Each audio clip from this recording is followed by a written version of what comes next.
लाठियां खाई, डंडे खाए, जख्मी हुए, प्रोटेस्ट किए, सड़कों पर आए, लेकिन हुआ क्या?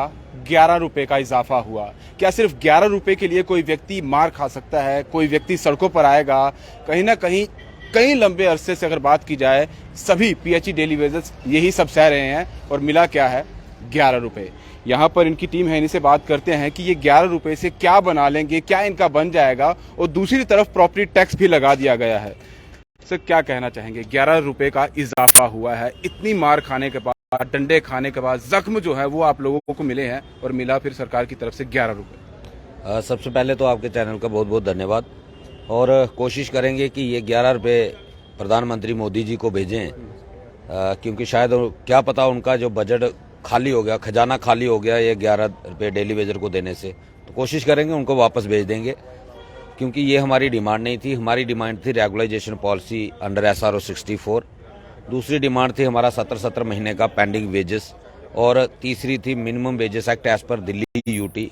जब प्रदेश को 2 टुकड़ों में बांट के यूटी बनाया गया, हमारे साथ काम करने वाले परमानेंट एम्प्लॉयज जो थे, उनको यूटी के जितने भी बेनिफिट्स होते हैं, चाहे वो चिल्ड्रन अलाउंस था, चाहे LTC थी, या उनकी बेसिक पे को बढ़ाना था, वो सारे फायदे उनको दिए गए। तो डेली वेजर को टोटली इग्नोर किया गया था। हमने डिमांड रखी थी कि हमें दिल्ली यूटी की तर्ज पर मिनिमम वेजेस एक्ट लागू कर दिया जाए, लेकिन वो भी नहीं हुआ। और पेंडिंग वेजेस जो हमारी है 17 महीने की, पुरानी सरकारें जो जम्मू कश्मीर के अंदर रही, चाहे वो नेशनल कॉन्फ्रेंस थी, कांग्रेस थी, PDP थी, पैंथर थी, उनको एक तमगा लगा हुआ है, और इन्हीं भाजपा के लोगों ने लगाया हुआ है कि ये सरकारें और ये मंत्री जितने भी थे, ये करप्ट थे, ये देशद्रोही थे, इन्होंने स्टेट को लूट लिया। उनके टाइम की जो वेजेस थी वो पेंडिंग हमारी क्लियर है।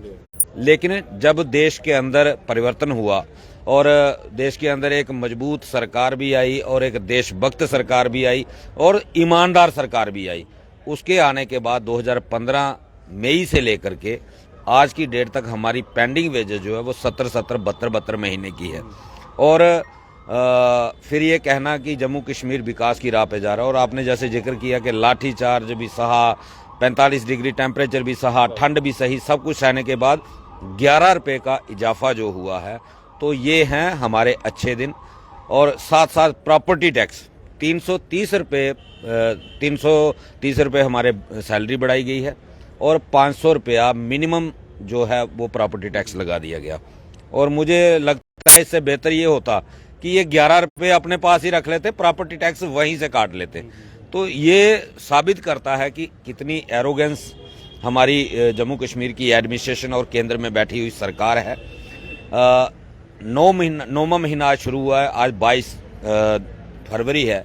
22 जून से हम लोग धरना प्रदर्शन पे बैठे थे, आज 8 महीने कंप्लीट हो गए। लेकिन 8 महीने के बाद 11 रुपये हमें सरकार की तरफ से देख करके हमारे डेली वेजर साथियों के जख्मों पर नमक छिड़कने का काम किया है, और जलती हुई आग में घी डालने का काम किया है। और इसका रिजल्ट आप देखेंगे 16 मार्च से हमारे तमाम डेली वेजर साथी जो हैं वो काम छोड़ हड़ताल पे जाएंगे, और सभी चीफ ऑफिस में एकत्रित होंगे, और उसके बाद सड़कों पे जो कुछ होगा। मैं ये समझना चाहूंगा, आप फिर से आप कह रहे हैं कि 16 मार्च से एक बड़ा आंदोलन आपकी तरफ से होगा। आंदोलन पहले भी किया है, पहले भी आप लोगों ने रोड जाम किया है, कहीं ना कहीं कुछ सरकारी दफ्तरों की तरफ जाने की कोशिश की, वहां जाने नहीं दिया गया। कुछ जो पॉलिटिशियंस हैं उनकी तरफ जाने की कोशिश की, आश्वासन मिला, ये पहले भी हो चुका है। तो इसमें क्या अलग होने वाला है जो सरकार को लगेगा कि नहीं, यहाँ हमने इनके साथ गलत कर दिया? देखिए, पहले तो हम एक दिन करते थे, फिर उसके बाद हम 10-15 दिन, महीना इनको टाइम देते थे, लेकिन अब ये लगातार चलेगा। रोज जम्मू की सड़कें जाम होंगी, रोज ट्रैफिक व्यवस्था चरमराएगी, रोज पुलिस को भी परेशानी होगी, एजेंसियों को भी परेशानी होगी, और इस सरकार को भी परेशानी होगी। लेकिन इससे तो आप अभी फिर से वही चीजें होंगी, आप पर डंडे बरसाए जाएंगे, आपको फिर कहीं ना कहीं जो है इंजरीज आ सकती है। हम तो कहते हैं सरकार गोली चलाए, क्योंकि ये बंधुआ मजदूरी से हम छुटकारा चाहते हैं किसी भी कीमत पर।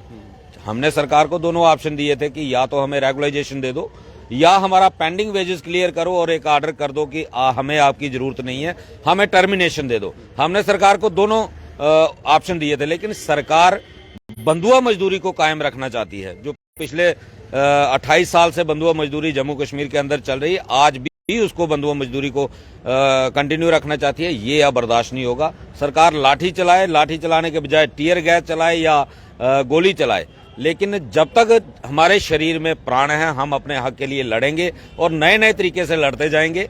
अब आप देखेंगे कि ये सिलसिला लगातार चलेगा और लगातार जब ये सिलसिला चलेगा तो कहीं ना कहीं सरकार के लिए भी परेशानियां बढ़ेंगी। एक तो जनता को पानी की भी दिक्कत आएगी और दूसरा जब ट्रैफिक व्यवस्था रुकेगी, जाम की स्थिति पैदा होगी, तब भी जनता परेशान होगी। और जब जनता परेशान होगी तो जनता वैसे ही हमारे जम्मू की परेशान है और नई नई परेशानी उनके लिए प्रॉपर्टी टैक्स और 4 दिन पहले बुलडोजर बाबा यहाँ पे मशहूर हुए थे, तो जनता वैसे ही परेशान है। और जब जनता ही परेशान होगी तभी इनकलाब आएगा, तभी एक जन आंदोलन खड़ा होगा। और ये जो बड़े बड़े ब्यूरोक्रेट्स, एरोगेंट ब्यूरोक्रेट्स यहाँ पे बैठे हैं, इनको भागना पड़ेगा जम्मू कश्मीर से। और मुझे लगता है कि ये जितनी जल्दी इस चीज को समझे, क्योंकि 2008 बड़ी ज्यादा देर नहीं हुई अभी, 2008 में भी ऐसा ही एक जन आंदोलन पैदा हुआ था और उसके बाद सत्ता परिवर्तन भी हुआ, सब कुछ हुआ। तो वही आंदोलन की तरफ अब जम्मू बढ़ रहा है। और मुझे लगता है कि जितनी जल्दी ये जो बीजेपी के लोग बैठे हुए हैं, जो आए दिन कभी एक स्टेटमेंट देता है हम डेली वेजर के साथ है, हम इनका मसला हल करवा रहे हैं, दूसरा स्टेटमेंट देता है हमें इनसे कोई ज्यादा फर्क नहीं पड़ता, तो इन लोगों को अपनी जमीन तलाश लेनी चाहिए। क्योंकि साथ लगता हिमाचल 37,000 वोटों से गया, दिल्ली म्युनिसिपल कॉरपोरेशन इनके 15 साल की सत्ता चली गई और यहाँ 61,000 परिवार इनके खिलाफ खड़ा है। खाली डेली वेजर, उसके साथ साथ रिजर्व कैटेगरी है, पीएम पैकेज एम्प्लॉइज हैं, बीएसएफ, सीआईएसएफ, सभी लोग इनके खिलाफ खड़े हैं। आने वाले समय में इनकी क्या हालत जम्मू में होने वाली है, जितनी जल्दी इस चीज के ऊपर स्टडी कर रहे हैं तो बेहतर रहेगा। ये आप भारतीय जनता पार्टी की बात कर रहे हैं? बिल्कुल भारतीय जनता पार्टी की बात कर रहा हूं। और ये शायद प्रधानमंत्री जी के चेहरे पे बैठे हैं तो मैं इनको स्पष्ट कर दूं, प्रधानमंत्री जी ने हिमाचल में भी प्रचार किया, प्रधानमंत्री जी ने दिल्ली म्युनिसिपल कॉरपोरेशन में भी डट कर प्रचार किया, जहां वो 24 घंटे रहते हैं। वहां पे अगर उनका चेहरा नहीं बिका तो इस बार जम्मू में भी बिकने वाला नहीं है। वो एक बार बिक चुका है, अब आगे नहीं बिकेगा। जितनी जल्दी इसका हकीकत को समझ लोगे आप लोगों को लिए बेहतर होगा। क्योंकि ये जो 16 के बाद आंदोलन होने वाला है, ये कहीं ना कहीं हो सकता है किसी बीजेपी के नेता के ऊपर भी इस आंदोलन का असर पड़े। सर आखिर में जाते जाते आपसे जानना चाहूंगा, क्योंकि आप लोगों के जो चेहरे हैं जब भी आंदोलन होता है सामने रहता है और सबसे पहले आप ही पर जो है वो पुलिस की तरफ से अटैक किया जाता है।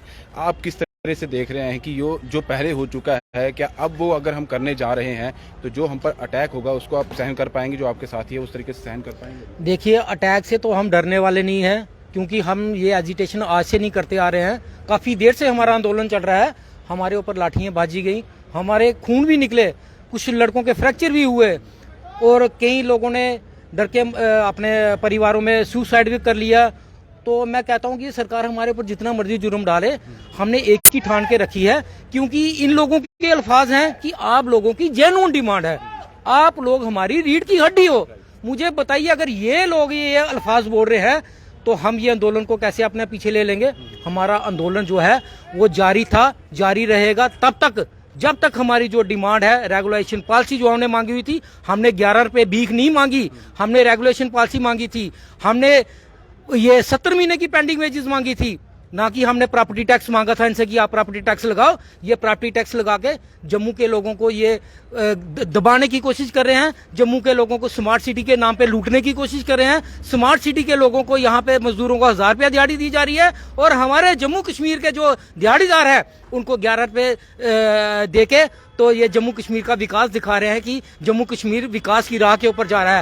मैं मुबारकबाद देता हूं इन 25 एमएलए को जो कि ये बोलते हैं कि आप हमारी रीढ़ की हड्डी हो, और आपको ये मुबारकबाद होनी चाहिए इन रीढ़ की हड्डी के लिए। इन्होंने 11 रुपए बढ़ाए हैं, लेकिन हमने भी ठानी है ये 11 रुपए हम अगर 22,000 डेली वेजर या 60,000 डेली वेजर हो सकेगा, हम ऐसी मुहिम बनाएंगे, ये पीएमओ के फंड के ये इनको वापस दिया जाएगा। क्योंकि अगर इनके पास फंड्स की कमी है तो ये प्राइम मिनिस्टर साहब, ये आपको हमारी तरफ से डेली वेजरों का तोहफा है। अगर हम 9,000 के ऊपर गुजारा कर सकते हैं तो 11 रुपए बढ़ा के हमें उसमें कुछ नहीं मिलने वाला है।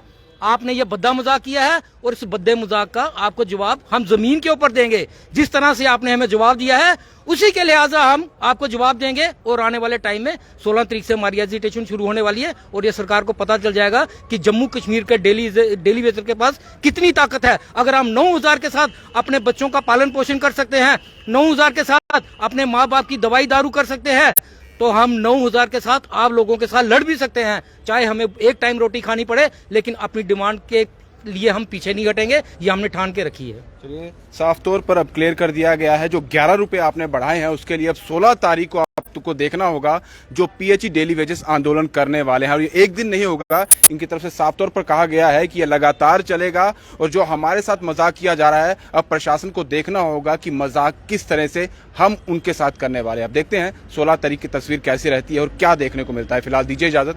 ब्रिजेश अवतार के साथ Rahul Singh, the state central के लिए। नमस्कार।